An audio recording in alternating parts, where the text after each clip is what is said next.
Olá pessoal, bem-vindo ao meu canal Eu Passarinho. Eu vou contar para vocês hoje um pouquinho da minha adolescência.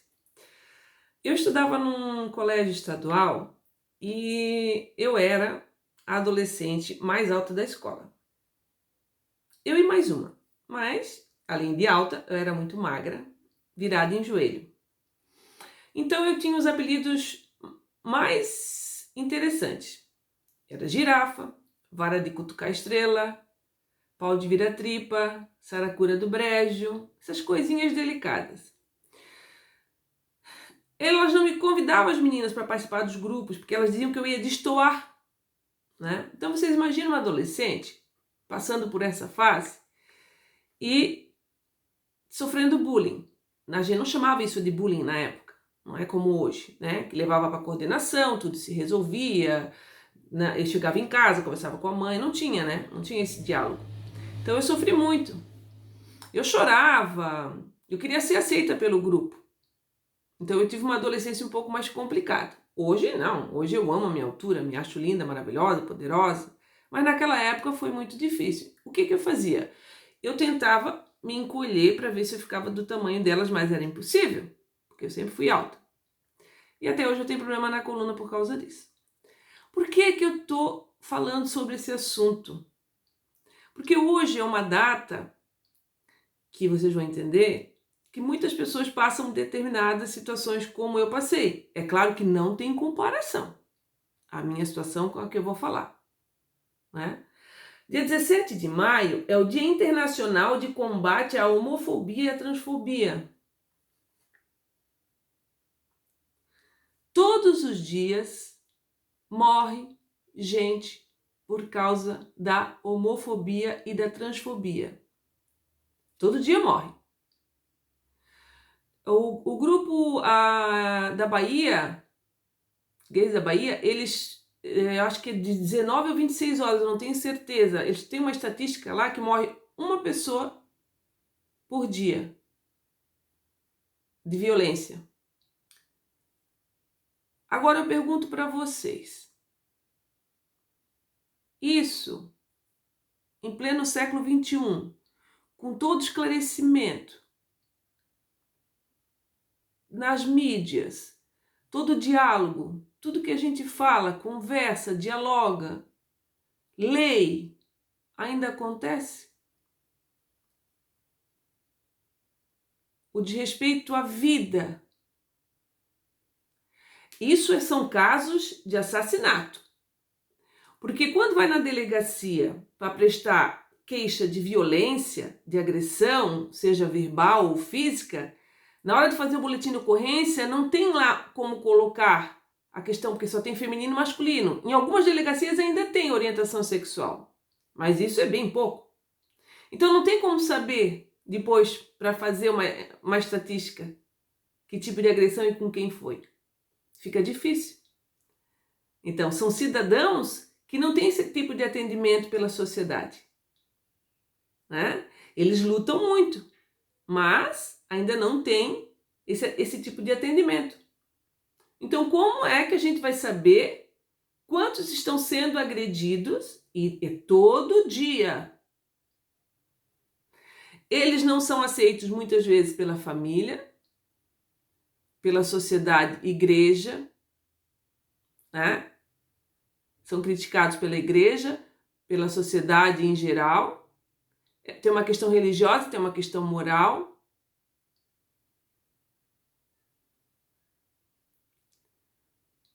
Muita gente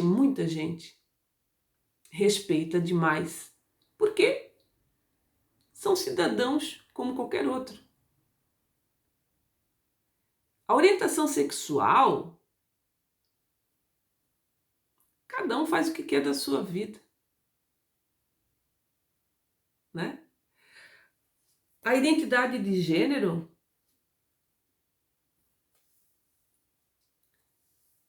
agora, se é um cidadão que está em dia com seus impostos, se trabalha, ele tem que ter o respaldo do governo.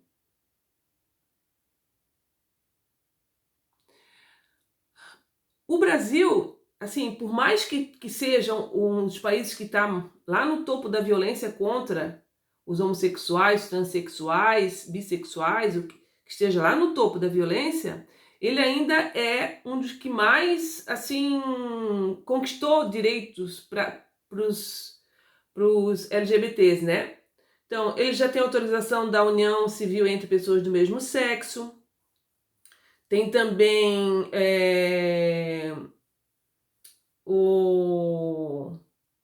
a criminalização da homofobia. O ano passado, né, em 2019, tiveram essa conquista. Só que na prática a gente sabe que não funciona bem assim, né? Tem, mas que não funciona como deveria funcionar. Aí é que está.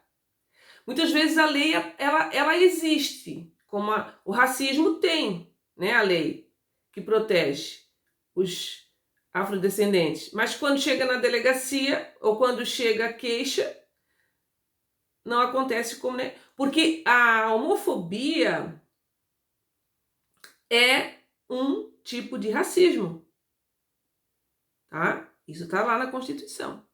Tá lá, eles conseguiram a lei porque é um tipo de racismo. Então, quando chega lá na delegacia, as coisas desandam. Então, em algum momento falha para a proteção deles. Tem que funcionar em todos os pontos certinhos para que a coisa caminhe. Nós temos avanços significativos, né? Mas o primeiro lugar, o primeiro estado que realmente foi assim, que reconheceu a União Civil foi o Rio Grande do Sul, aqui no Brasil. E aí, o primeiro presidente que disse que era a favor, em defesa da União, foi o Fernando Henrique Cardoso. E depois o presidente Lula. O presidente Lula, ele foi um defensor da União Civil, né? E uma vez, numa entrevista, ele disse uma frase bem interessante.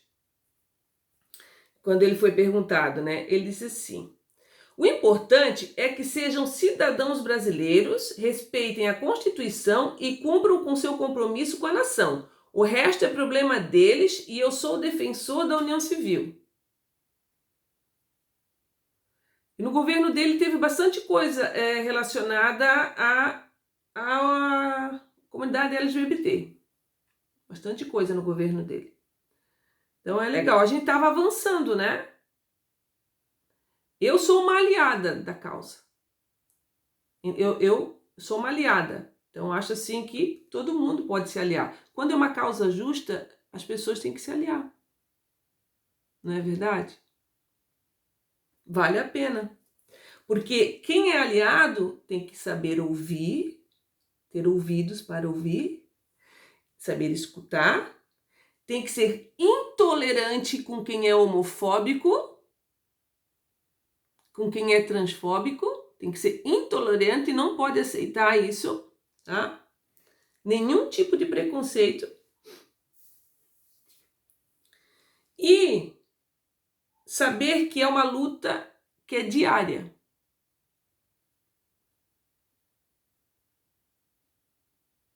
E o nosso olhar tem que ser um olhar totalmente diferente. Pensando num olhar diferente, eu lembrei de um escritor maravilhoso que morreu em 2014. Sabe quem? Rubem Alves. Ele nasceu em Boa Esperança, em Minas Gerais, e ele foi um psicanalista, educador, teólogo e escritor. Os dois foram pedagogos, ele e o Paulo Freire foram assim os top de linha pedagogos brasileiros, né? Sim, top dos tops. Ele foi um dos fundadores da teologia da libertação. E tem muita obra dele voltada para a educação. Tem, meus amigos, assim, tem muita gente que gosta dele, tá? Tem muita coisa boa aí. Muitos livros que, me iluminaram como profissional, assim, como professora. Uma outra visão de sala de aula, de aluno. E ele tem um jeito de olhar para a educação e para ensinar, aprender e ensinar, né? que modificou totalmente a minha postura como professora. E ele deixou para a gente um texto que eu vou ler para vocês, porque ele era um cara humanista, assim. E quando eu li esse texto, eu mudei totalmente o meu olhar, não só para a educação, mas como para o ser humano, qualquer ser humano. A gente tem que ter um olhar para as coisas. Às vezes a gente quer só olhar de um ponto de vista, né? A gente olha para o lápis e diz, esse lápis é rosa, mas a gente pode olhar de um outro ângulo e perceber que além do rosa tem umas pontinhas pretas e que ele, sabe, tem um outro jeito de olhar para as coisas. Por que a gente não pode mudar às vezes um pouco o pensamento e aceitar as pessoas do jeito que elas são? E amar as pessoas independente das suas escolhas ali, da sua orientação sexual. O ser humano, ele tem que ser amado pelo seu caráter, pela sua essência. Então eu vou ler para vocês o texto.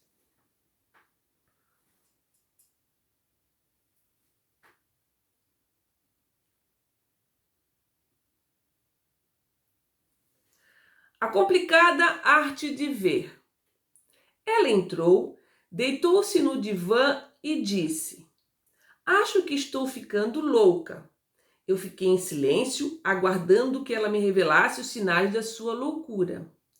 Um dos meus prazeres é cozinhar. Vou para a cozinha, corto as cebolas, os tomates, os pimentões. É uma alegria. Entretanto, faz uns dias eu fui para a cozinha para fazer aquilo que já fizera centenas de vezes: cortar cebolas. Ato banal, sem surpresas. Mas cortada a cebola, eu olhei para ela e tive um susto. Percebi que nunca havia visto uma cebola. Aqueles anéis perfeitamente ajustados, a luz se refletindo neles. Tive a impressão de estar vendo a rosácea de um vitral da catedral gótica. De repente, a cebola, de objeto a ser comido, se transformou em obra de arte para ser vista. E o pior é que o mesmo aconteceu quando cortei os tomates, os pimentões. Agora, tudo que me causa espanto. Agora, tudo que vejo me causa espanto. Ela se calou, esperando o meu diagnóstico. Eu me levantei, fui à estante de livros e de lá retirei as Odes Elementales, de Pablo Neruda. Procurei a Ode à Cebola e lhe disse: essa perturbação ocular que acometeu é comum entre os poetas. Veja o que Neruda disse de uma cebola igual àquela que lhe causou assombro. Rosa de água com escamas de cristal. Você não está louca. Você ganhou olhos de poeta. Os poetas ensinam a ver. Ver é muito complicado. Isso é estranho, porque os olhos de todos os órgãos dos sentidos são os de mais fácil compreensão científica. A sua física é idêntica à física óptica de uma máquina fotográfica. O objeto do lado de fora aparece refletido do lado de dentro, mas existe algo na visão que não pertence à física. William Blake sabia disso e afirmou: a árvore que o sábio vê não é a mesma árvore que o tolo vê. Sei disso por experiência própria. Quando vejo os ipês floridos, sinto-me como Moisés diante da sarça ardente. Ali está uma epifania do sagrado. Mas uma mulher que vivia perto da minha casa decretou a morte de um ipê que florescia à frente de sua casa porque ele sujava o chão, dava muito trabalho para sua vassoura. Seus olhos não viam a beleza, só viam o lixo. Adélia Prado disse: Deus de vez em quando me tira poesia. Olho para uma pedra e vejo uma pedra. Drummond viu uma pedra e não viu uma pedra. A pedra que ele viu virou poema. Há muitas pessoas de visão perfeita que nada veem. Não é bastante não ser cego para ser as árvores e as flores, para ver as árvores e as flores. Não basta abrir a janela para ver os campos e os rios, escreveu Alberto Caeiro, heterônimo de Fernando Pessoa. O ato de ver não é coisa natural, precisa ser aprendido. Nietzsche sabia disso e afirmou que a primeira tarefa da educação é ensinar a ver. O Zen budismo concorda, e toda sua espiritualidade é uma busca da experiência chamada Satori, a abertura do terceiro olho. Não sei se Kumin se inspirava no Zen budismo, mas o fato é que escreveu: agora os ouvidos dos meus ouvidos acordaram e agora os olhos dos meus olhos se abriram. Há um poema no Novo Testamento que relata a caminhada de 2 discípulos na companhia de Jesus ressuscitado, mas eles não reconheciam. Reconheceram-no subitamente. Ao partir do pão, seus olhos se abriram. Vinícius de Moraes adota o mesmo mote em Operário em Construção, de forma que certo dia, à mesa ao cortar o pão, o operário foi tomado de uma súbita emoção ao constatar, assombrado, que tudo naquela mesa, garrafa, prato, facão, era ele mesmo que fazia. Ele, um humilde operário, um operário em construção. A diferença se encontra no lugar onde os olhos são guardados. Se os olhos estão na caixa de ferramentas, eles são apenas ferramentas, que usamos por sua função prática. Com eles, vemos objetos, sinais luminosos, nomes de ruas, e ajustamos a nossa ação. O ver se subordina ao fazer. Isso é necessário, mas é muito pobre. Os olhos não gozam. Mas, quando os olhos estão na caixa dos brinquedos, eles se transformam em órgãos de prazer. Brincam com o que veem, olham pelo prazer de olhar, querem fazer amor com o mundo. Os olhos que moram na caixa de ferramentas são os olhos do adulto.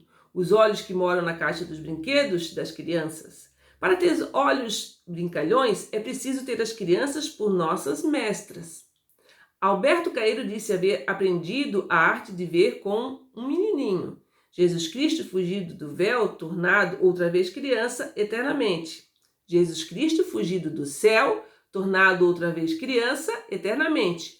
A mim ensinou-me tudo, ensinou-me a olhar para as coisas, apontou-me todas as coisas que há nas flores. Mostra-me como as pedras são engraçadas, quando a gente as tem na mão e olha devagar para elas. Por isso, porque eu acho que a primeira função da educação é ensinar a ver, eu gostaria de sugerir que se criasse um novo tipo de professor, um professor que nada teria a ensinar, mas que se dedicaria a apontar os assombros que crescem nos desvãos da banalidade cotidiana. Como o Jesus menino do poema de Caeiro, sua missão seria partejar olhos vagabundos.